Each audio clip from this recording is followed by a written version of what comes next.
Nous avons été préoccupés dans les précédents audios avec la conception toujours croissante de Christ que l'apôtre Paul a eue et qui a marqué sa vie. Nous avons vu d'abord comment Paul, en tant que juif, avait lui-même partagé la conception très terrestre et très étroite du Messie, si commune à sa race, avec toute la pensée d'un royaume, de privilèges et d'une position temporelle.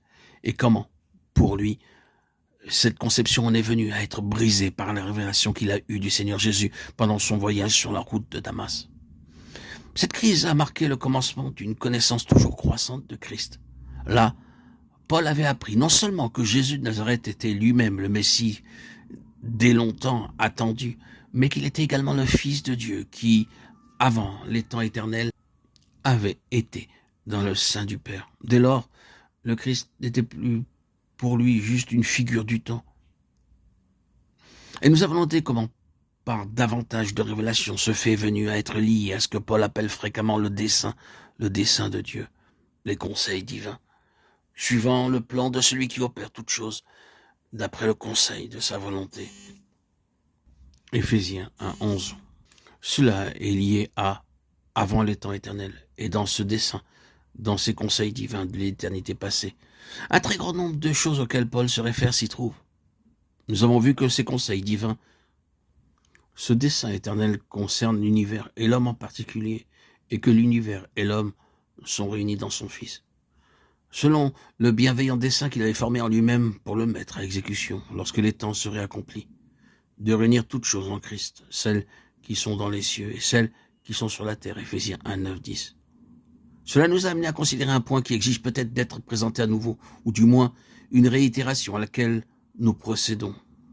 Donc, maintenant, ces conseils éternels, ce dessein éternel de Dieu représente la ligne droite de Dieu à travers les âges, et comment nous étions en train de les considérer. Ils n'ont rien à faire avec la rédemption. C'est une autre ligne, une ligne de secours. Nous disions que cette plénitude des temps, des âges ou des saisons représente la méthode éternelle de Dieu de dévoiler sa plénitude et d'amener des hommes dans cette plénitude. Ils sont des étapes de croissance, de progrès, de développement au sujet de son Fils. Et comme nous l'avons déjà dit, tout ceci était prévu pour être une ligne droite au cours des âges. Ces autres âges que nous lisons, les âges de ce monde selon les conditions actuelles, sont une toute autre ligne et présentent une autre expression de dessein. Elles ont été introduites, si nous pouvons présenter cela de façon figurée ou imaginative, de cette manière. La divinité dans son conseil a établi le plan pour tous les âges des âges futurs, d'éternité en éternité. Et dans ce plan, tout était clair et sans détour. Il y aurait un dévoilement progressif de Dieu dans le Fils et une entrée progressive de l'univers dans cette plénitude. Alors Dieu atteignit un point où il dut dire, en raison de sa présence, nous parlons ici bien sûr de façon imaginative, mais nous savons ce qui se produira, nous savons qu'à un certain point, l'homme que nous créons faillira, échouera. Cela mènera à une longue période de désordre, d'interruption, de chaos, et nous devons pouvoir pourvoir à cela. Là, le plan entier de la rédemption fut introduit, et l'agneau fut immolé dès avant la fondation du monde.